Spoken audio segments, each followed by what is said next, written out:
किती लांब आहेत बघा. आता हा मी व्हिडिओ का टाकतोय बघा. हो काय हा व्हिडिओ टाकण्याचं कारण एकच आहे की हा मिरगी किडा हा आपल्याला मृग नक्षत्र किती आपल्याला सगळ्यांना माहीत आहे. मृग नक्षत्र 7 जूनला निघतं. यावर्षी फक्त ते 8 जूनला निघणार आहे बघा.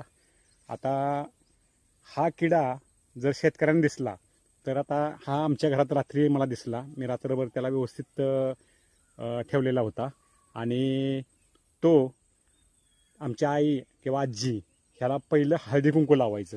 म्हणजे मृग नक्षत्राची चाहूल आता 10-12 दिवसात होणार आहे हे संकेत करतो किडा बघा. हा काय ह्याच्या मिशा अतिशय लांब आहेत आणि ह्याला 6 पाय आहेत आणि हा एक संकेत देत असतो शेतकऱ्यांना की हा पाऊस कधी येणार. काय पाऊस कधी येणार हे संकेत शेतकऱ्याला देत असतात. त्यामुळे शेतकरी ह्याचा आदरपूर्वक ह्याला हळदी कुंकू लावून पुजतात जुनी शेतकरी.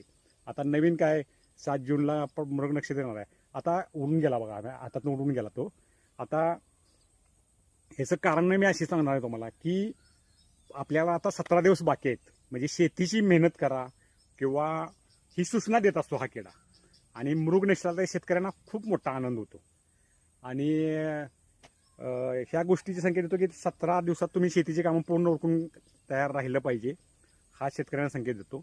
दुसऱ्या व्हिडिओमध्ये तुम्हाला मी असं सांगणार आहे की वारुळामधनं पकालीचे मुंगळे कसे निघतात आणि ते संकेत पण काय देतात.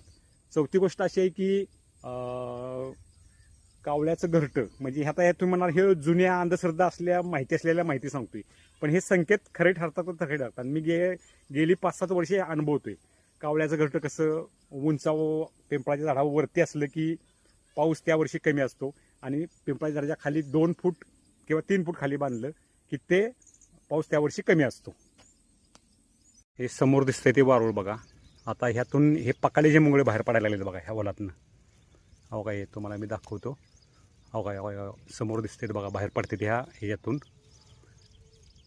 तर ह्या वारुळातनं बाहेर पडायला लागलेत बघा. हो काय इथं बाहेर पडतात बघा. हे किडे बाहेर पडतात बघा ह्या पोलातून. आता हे काय होतं, ह्याचे पंख तुटतात. पुन्हा नर मादीचं पुन्हा मिलन होतं. तुम्हाला आता पुढच्या व्हिडिओमध्ये ह्याची माहिती सांगतो. ह्याचा आणि पावसाचा काय संबंध आहे. तर हे पंख गळालेले तेच पंख गळालेले आहेत बघा इथे. आता हे नर आणि मादीच्या मागं नर लागलेला आहे. त्यांचं मिलन होईल बघा.